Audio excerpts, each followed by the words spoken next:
Hey everyone, welcome back. This is episode 68 of At the Coffee Table podcast. I'm Jason Clank, and today I am joined by Michael Sgro. Mike is a leadership coach here in Syracuse, New York.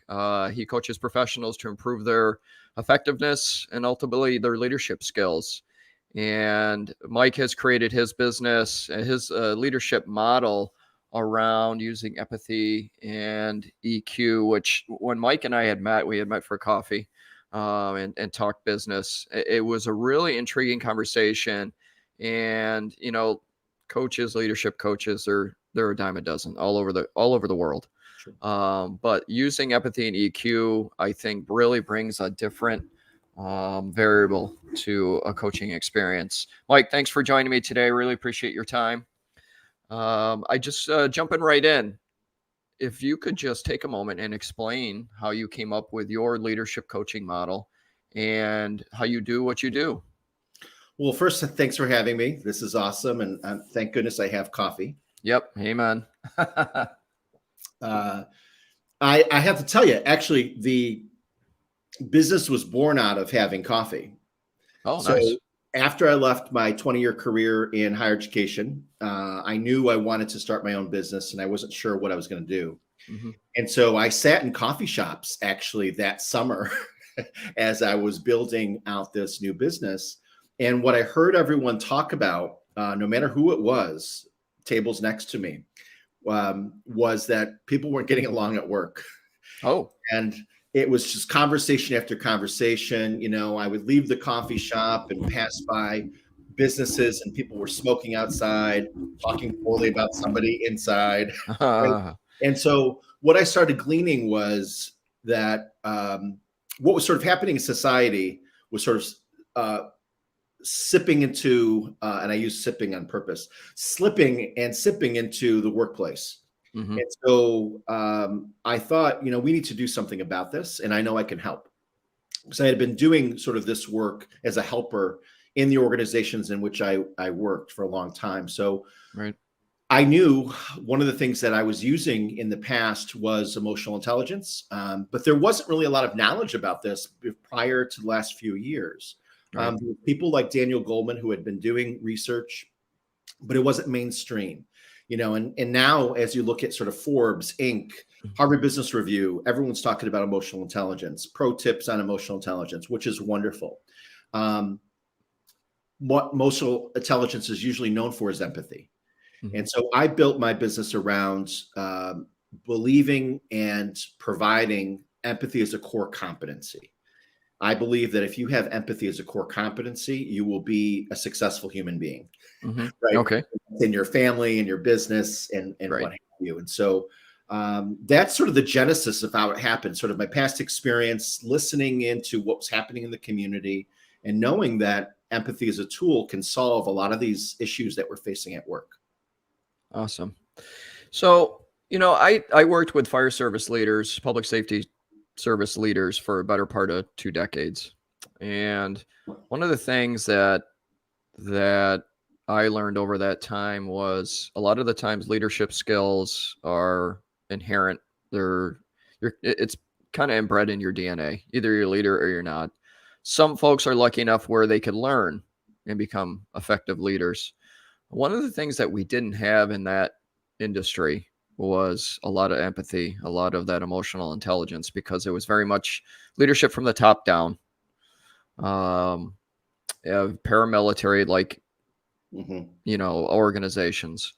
But looking at and this is just me looking through the glass window, is, you look at our current environment, and you can take out all the extras that are going on. But if you look at it and kind of the shift in demographics, the shift in the workforce, mm-hmm.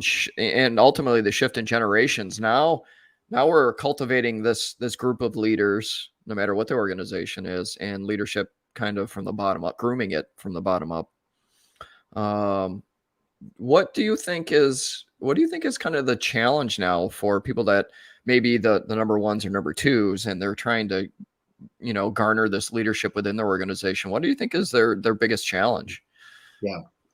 part of it is just knowing there's I might have shared this with you when we had coffee. There's a marriage at reckoning. Mm-hmm. And what it is how boats at sea know their position Mm-hmm. and find their way back to land. All right. And if your original position isn't accurate, right, and you start making decisions about how far you're going to go off false data, right, you need to finally track back, when did you make or use bad data in your decision making? And so here's what I believe. And this is, I'm getting into crazy Mike Sgro land for a little bit. That's right. Go there. What happens in crazy Mike Sgro land is that the things come true. And then people are like, oh, yeah, you never said that. I'm like, yeah, I said it. What I really believe is that companies and organizations, CEOs, leaders of every stripe need to start looking at where they made some decisions about the kind of culture and what their organization's all about. These organizations have values all espoused on their beautiful websites, yet you could not find those values in the inside of that organization. Oh, okay. Okay. Because we've used these things as sort of marketing things that are for our constituents, for our service providers, right? Yeah.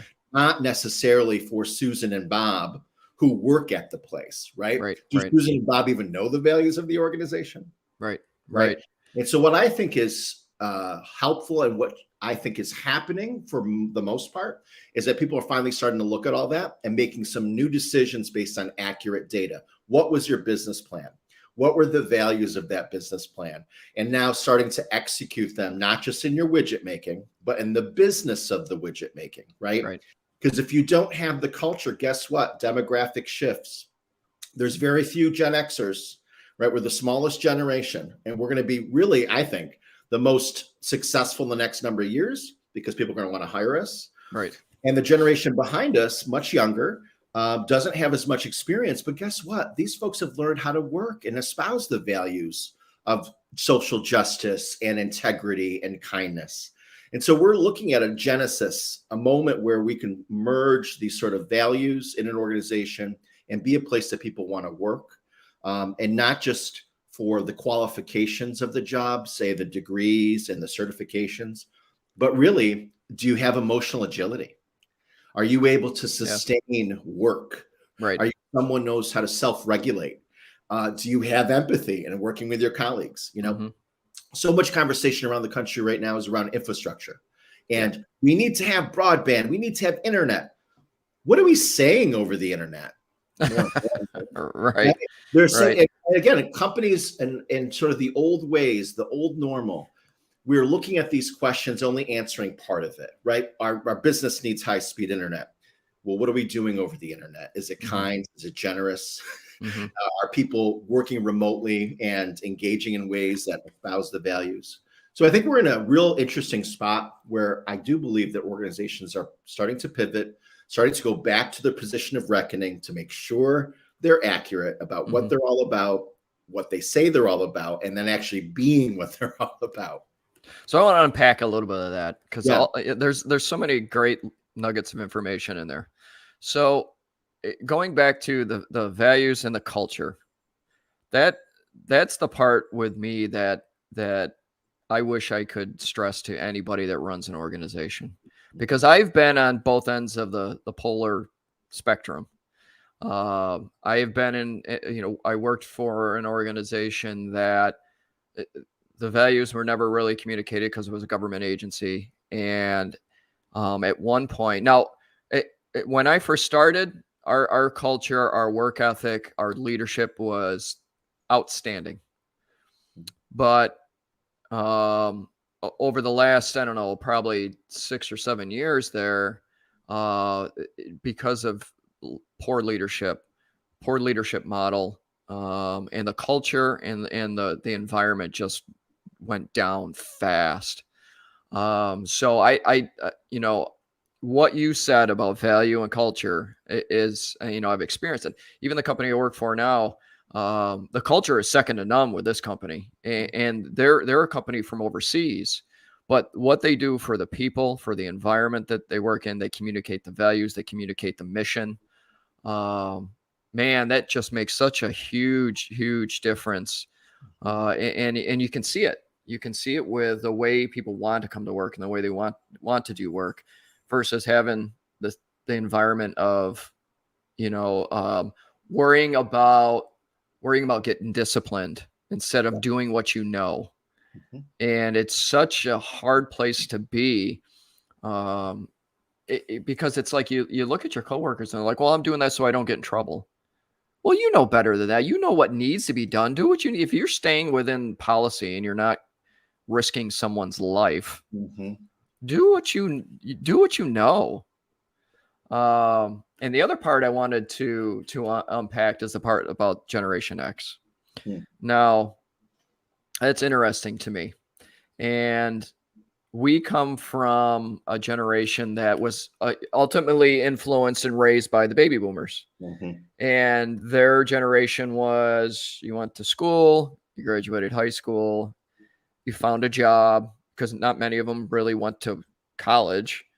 They found a job, worked it for 30 or 40 years, hopefully to gain a retirement nest egg, and then hopefully enjoy retirement before you die. Our generation, to me, took those values or that influence, but added college. Now we have, and you can correct me in any place where I might be wrong. Now we have the millennials and the Gen Zs who, the millennials, I think, kind of adopted, yes, we have to go to college because we have to get a master's degree, and to be able to get those triple figure jobs, we need all this education. So we're going to take that and get that education. But the Gen Zs, to me, almost are looking at it like, I don't really need college because now I can go work for Amazon or Google, and they're gonna give me the education that I need. Sure. In order to be not only a successful employee, but maybe a leader within that organization, right or wrong. Yeah. Wow. There's like 5 podcasts worth of content in that. Oh yeah, without a doubt. I will say this about, I'll start at the end and work our way back to the first question. I'm Gen X. Here's what I think. And what's interesting about these generational trends is that there's trends, right? For each generations, and there's things that we know. What's interesting about Gen X is we're sort of the last generation that learned about work through suffering. Okay. All right. So I saw my immigrant Italian grandparents come to Syracuse and work at factories. They didn't speak the language, and they were treated poorly. Right. But they were proud to bring home a paycheck to support their family. They didn't have boots in the winter, so walked, the 15 feet of snow, that whole, anecdote. Right. And so seeing this of my grandparents and my parents, Gen X learned to work through suffering and through hardship, and like, this is hard work and you need to apply a lot of effort. Right. Well, what we're learning from younger people is that, people are finding their purpose and they're aligning their values to organizational values, right? All these cool things. So Gen X is an interesting group because we've got experience, and we also want to adopt the mores of the younger people because we've seen and been there and done that. So we're an interesting group. But here's the more important point about Gen X. We're the smallest piece of the workforce. And so the reason organizations are finding sort of like, wow, we're changing fast right now, is because the younger people want something different. They want something different. It's not that young people don't want to work. That's not the thing. All these folks saying, I can't find anybody to work. People suck, blah, blah, blah. No, they don't want to work for you. They want to feel like they're giving back, doing good work, feeling their purpose, and it be aligned to that. Not to mention COVID. There was another coach who said brilliantly that this past year and a half, people did their healing. They did their healing, right? So if they were working from home or they had other obligations, family, friends, what have you, to take care of, parents take care of, they were doing that work. And at the same time, they were doing their healing. And they're not broken. They want something better. They're not just getting back in the rat race. So these shifting like collisions that we're sensing is not for the old reasons. There are new reasons that we're not looking at. And this is my point about dead reckoning. We need to understand if we're pivoting our business or scaling back the number of employees because we're going to go deeper on some of our services and not all of our services, right? And those sort of things. Yeah. We have to get out of the idea that people don't want to work. No, people want to inherit income and wealth and be successful, but they want to do it in an environment that's conducive to their health and wellness. And that's now a deal breaker for younger people, not to mention specifically Gen Z. Now, Gen Z is different than millennials. And so when we say young people, Gen Z, we're just starting to see the trends and what's happening there. Right. And they're saying, hey, I didn't get the value out of college as once was the value, right? And so are making different decisions about certifications, going into the military, starting their own business, selling their cloth on Etsy, right? They're finding different ways to get income, not necessarily have a career, right? Because their life mission is to do good work and serve their communities, right? So jobs are not like the main way people are getting their income. They're finding alternate, whether it's Bitcoin, whether it's OnlyFans, right? Like literally, there's a lot of ways to get income. Whether you love OnlyFans or not, that's not my point. It's just that there's ways to inherit wealth without a job, right? Or without a college degree. So, oh God, that's so good. And the reason I say that is because, you know, coming from our generation, you know, I tried to impress on my two older kids that it was important for them to do well in high school, to graduate high school, to go to college, to get a degree. And that was Jason working in civil service. I'll fast forward to Jason no longer working in civil service, that has spent the last 4 or 5 years learning about business and learning about running a business, real estate, all that. And if I could rewind, because my kids are I think that they're at the end of millennials. So if I could rewind, those conversations would have been a lot different. And, you know, I think it would have been a different influence that way. And then you spoke about the debt reckoning. And I just saw an article today, I think it's on Syracuse.com, that talked about a young lady that used to work at Marabou and lost her job or left Marabou in the lockdown, the pandemic lockdown, and decided to go into business for herself because she needed income. And it didn't say anything about her age, and I didn't have a chance to go deep into the article, but it shows how that need drove the ultimate decision to, you know, work for herself. And I think you're 100% spot on. By the last year and a half, made people realize that I may or may not need the 9 to 5, or I may or may not need the shift work, because I can find something to do in order to make money and support my family and satisfy that need. That's right. That's right. And so this is all very disruptive to the old ways of doing things, right? Yes. And so you've got, and I'm going to say it, you've got a lot of older, privileged people who run businesses. Who are insistent on what they believe, again, because debt reckoning, they don't have an accurate decisions. And are making decisions now with old data and old information. Right. So like podcasts like this and conversations that people are having in the community need to be heard, because these folks are going to make bad decisions, not because in itself the decision is bad. It's based on false premises. Right. And I want to go back to what you're saying about leadership. And I'm going to hopefully drop the mic, so to speak. All right, do it. And say, and you know, there's lots of research to show this, and there's lots of great coaches and trainers and thought leadership on this. Management and leadership are two different things. Yes. Okay. And here's the thing. This is where I'm dropping the mic. Naturally productive people are better managers. Okay. Naturally productive people are better managers. Natural feelers are better leaders. Okay. Leadership, in my opinion, Mike Sgro, is a feeling. You know it when you feel it. Yes. Okay. It's not me signing the checks for all my employees. That's a management activity. It's me inspiring my employees. Yes. Okay. So here's the rub of that. Okay. Now, while I drop the mic, here's what we need to do. People need to evaluate themselves and understand, am I more productive by nature or am I more of a feeler? Okay. Neither is better or worse in what I'm talking about, because productive, like Mike Sgro is a natural feeler, and I've had to learn how to be productive owning my own business, right? Those are skills I had to stretch muscles on because I'm naturally a feeler. All right. We're not born with all the things. We all have something to learn.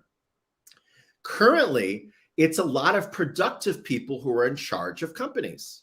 Yes. These are people who espouse the hard skills. Yep. Right? They're analytical, they're risk takers, they're bottom line people, they make money, blah, blah, blah, blah, blah. There is no surprise that we're starting to see chief people officer roles starting to roll out everywhere. Why? Because the C-suite does not have the feeling skills associated with leadership. This is not a judgment. This is just what it is, right? Yes. That C-suite is informed by skills and the things that we value for the company and organization. Now we're going to have a czar of feelers so we can make sure that our practices are oriented towards our values and that we're providing skill development to our employees, right? Yep. So if you're not going to college, what's going to happen when you join a company? That company is going to have to teach you some skills. Right. And here's the skills I'm talking about. Emotional intelligence. You have to be emotionally agile. You cannot get frustrated in a team meeting and say, you're now dead to me, CFO. That can't happen. You need the CFO in relationship to you. Otherwise, that person's not an ally. Right. And if you don't like soybeans and you don't want to have coffee from this place because they don't use soy, that's cool. That's great. Right. We can make those decisions in our life and society. But at work, if you're joining a group, in this place, we can't cancel people. We need to recognize their value for their job, right? Yes. And that's some charged language, but I just say it simplistically, right? It's more than that. But what I'm seeing is that people are starting to do that at the workplace, and it's not going to work.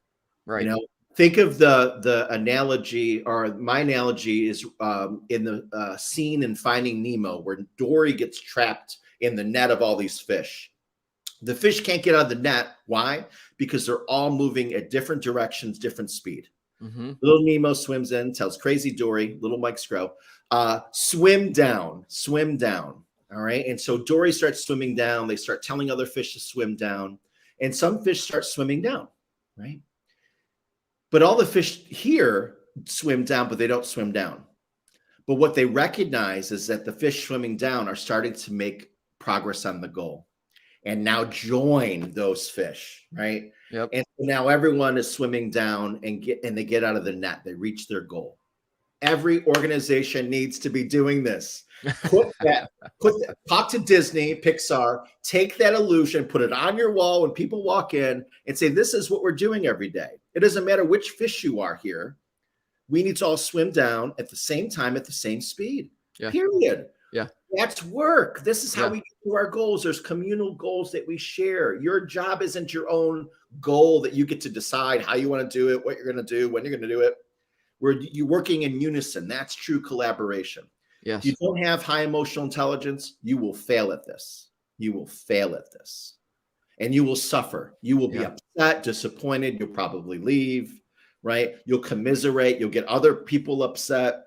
Right? So emotional agility, understanding the difference between management and leadership. These are the positions of reckoning that are accurate, that we need to start making some future decisions about our organizations on. That is so good. and I've been saying for quite a while that leaders lead. They lead. They know how to collectively bring the group together in order to satisfy or accomplish the mission.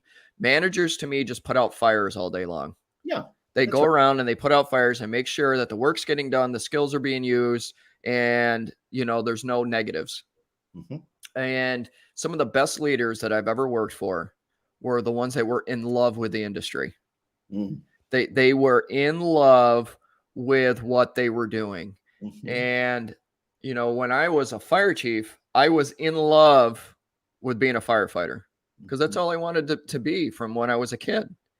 So I was in love with that industry, and that Now, mind you, it drove me each and every day, and trying to have that collaborative effort to bring the group together, to work together. Because ultimately, if our crews didn't work together, somebody got hurt or died, and that wasn't acceptable. Right. The problem is, I was a little too emotional about it. And this was a learning opportunity for me. Sure. There's a point where you can be too emotional.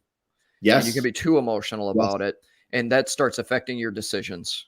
Correct. And so it's having that balance of, to me, it's having that balance of, having that emotion, having that love for what you're doing, and the love for the people that you're working for, in order to accomplish your mission. And now I'm of the mindset, and I think it's and you can correct me if I'm wrong. I think I'm of the mindset that if I'm not in love with what I'm doing, I'm not going to do it. If it's too much like a job, job, or if it's too much like work, or it's feeling like that pull in the negative direction, I'm just not going to do it. I just left a company because it got to that point. Now I'm to a new company where it's in night and day. And I think a lot of people need to realize that there's so much opportunity out there, and you need to be in love with the process and in love with what you're doing. And especially if you're leading that group, you need to be in love with what you're doing, because if you're not, you probably shouldn't be in that position. Yeah. Here's an important distinction to help that too further, because there's a depth to these things. Like I'm saying sound bites, but there's like 18 like steps underneath it that are also true. And so we like in our society right now to have nice little memes to explain everything. Right. But when it comes to leadership and the things that we're talking about, emotional agility, it's not one statement. There's a depth to these things. Yeah. Here's the thing. And while I'm sounding like I'm giving more productive people a hard time, here's what productive people do really well. They self-regulate. They're able to be productive because they take care of their feelings. Us feelers are great with people and are great leaders. Right. We don't take care of our feelings. So before you make a decision, and I'm not saying this to you, I'm saying as a general matter, before we leave an organization, there's two things that have to happen. Is your company or organization calibrating to look at this culture and values and are moving in that direction, right? And then also, are you calibrating? Your feelings are not facts. Yeah. Your feelings are not facts. I think Bob hates me. Okay. Do you know that? Or are you acting as if that feeling is true, right? Really discern your feelings. This is what emotional intelligence is. And then act in your own values. And if you're struggling for which values to use, what are your organizational values? Act in that, right? And so this is, when you said about this fire service, what I could share with you about essential work, we've talked a lot about essential workers, right? From grocery store clerks to nurses to educators to the police, right? Here's the thing. All the things that we've seen this last year and a half that have been issues are just complete transparency that in each of these sectors, as trends, we're seeing examples of emotional intelligence failures. Okay. There are 4 parts of emotional intelligence. In each of these industries I just mentioned, we've got people who aggregate or get into these industries because they have high self-regulation or they have high empathy. Right. But that doesn't mean they have the opposite. It is my opinion, Mike Sgro's opinion, that cops need to be evaluated for emotional intelligence. And I'm willing to bet there's lack of empathy, even though there's high self-management skills. And nurses might have high empathy, but low self-management skills, right? Interesting. Until we start understanding the math of these things versus political-based ideas, right, to further our individual camps, we need to get underneath all that and understand things in 3D. There is not one side of any issue. There's not one side of it. And so for any business owner, senior leader, CEO, to say, this is the reason why, it's already wrong, because it's not one reason. there's a depth to this, and we want quick and fast understanding. We want quick and fast training to solve all of our stuff. And all these people who do, and people in my business give you the quick blah, blah, blah to change your life and your business is bullshit. Okay, it is. Because there's a depth to understanding human behavior and the human condition. And that's my model, is really looking at behavior and then aligning it and strengthening your human condition, which is what emotional intelligence work does, right? We all have something to learn. Technology and access to each human being on the planet has aggressively changed, and it will continue to change and adapt. But the human condition has not adapted. In my belief, I think we're an evolutionary cusp right now. 1,000 years from now, human beings will say, when did we start to change? And they're going to reference 2020 as the start of that evolution. Right. And so I'm trying, and the work I do is to lead a movement, right, with other like-minded people who understand that empathy is a core competency for human success. And unless we're kinder to each other and kinder to ourselves, we will never find answers to these bigger questions. We just won't. We just won't. Good. And that kind of leads me into the final segment I had for you today.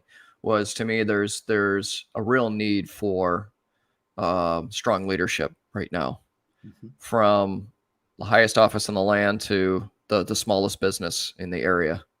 There's a real need for leadership. What do you see as that kind of paradigm shift that'll cause that shift in leadership from what we know and what we've known for decades to what's going to lead us going into the future?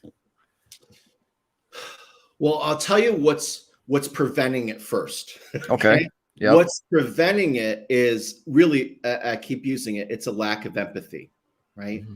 And what I've seen through, and many of us have seen through our society, in our culture as a society, is that unless it happens to you and your family, you don't care about it. All right. Valid. So your mom is dying of cancer. Do you donate to cancer research? Until a parent dies of COVID, do you get your vaccine? Right. Well, all these things. Right. So that's what's preventing us from being more successful here. Yeah. And so from a leadership perspective, it has to be, I feel with you. I feel with you. And then maybe better yet, I help you. Right. We have to care for our neighbor and community. So if we all can espouse the value of community and what it means to be an American citizen, or be within this country, and get back to that as our premise, and that Jason and I can disagree with each other, but I love Jason. Right. 100%. We don't all have to be right as a condition, or the social contract is not, I only hang out and agree with the people I agree with, and the people I disagree with, it's an all out, like, I can't have you in my life. Right. Yeah. Like, that's just got to be broken. Right. The only way to break it is for leaders from the small business to the top to disrupt the patterns of behavior and have conversations like this that might ripple out, right? As a way to give people some thoughts. They could take some actions and see the good results.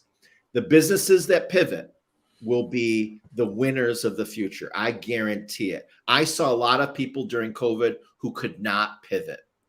Yeah. They were like, this is how my widget is made and this is it.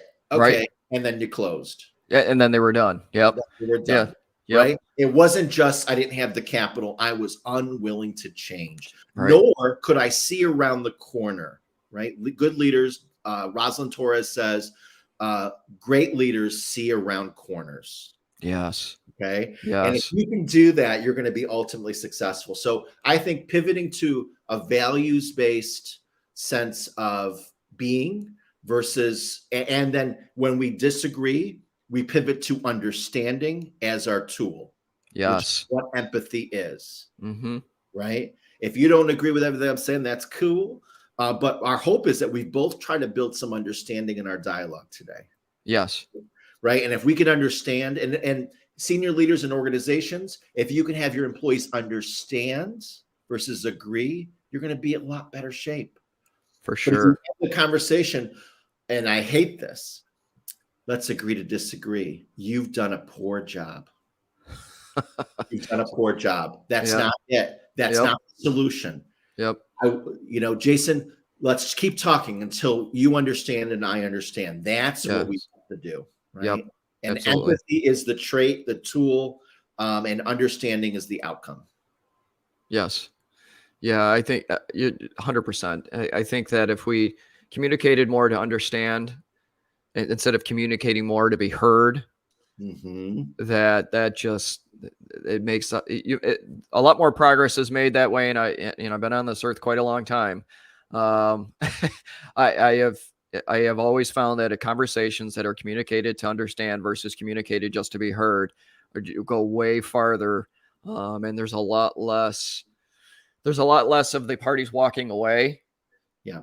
With still the same lack of understanding, with the same lack of commitment to the relationship, because they didn't listen to, or they didn't communicate or listen to understand. That's right. Yep. Mike, I appreciate you joining me here today. I think we could probably go on for an hour and a half, but I want to value your time. So what is the best way for people to connect with you? Oh, I'm glad you asked. Well, I'm on all the social medias, so that's always a good start. Mostly Coach Sgro is the handle, but michaelsgro.com. Awesome. And you have an event coming up. Talk to us a little about your event coming up. Awesome. Thank you for that. My partner and I, Kristen Anderson Barrett, who runs the Empathy and Action program here in Central New York, and I are hosting an empathy conference. It's a virtual conference, October 13th and 14th. Tickets are on sale now via Eventbrite. It's a 2-day affair. It's likely the first of its kind on empathy. There has been empathy research conferences, but nothing like this. And so we have speakers, we have a panel, we've got 2 workshops, enrichment activities, lots of great conversations, some empathy swag for everyone that gets tickets by the 6th of October. And today and tomorrow, actually, I will be in my office with open office hours to grab tickets in cash or check. So if you'd rather not go online and you want to purchase those tickets today, you can. But it's going to be an amazing 2-day affair, and the interest and the love about it has been great. And again, anyone could join because it's virtual. And so we hope, and all of my social media website has details on all the speakers and what's happening. That's fantastic. Thank you so much. You're welcome so much. Guys, anybody that's listening, we'd love to have your comments. Drop your questions or comments. Let us know what you think.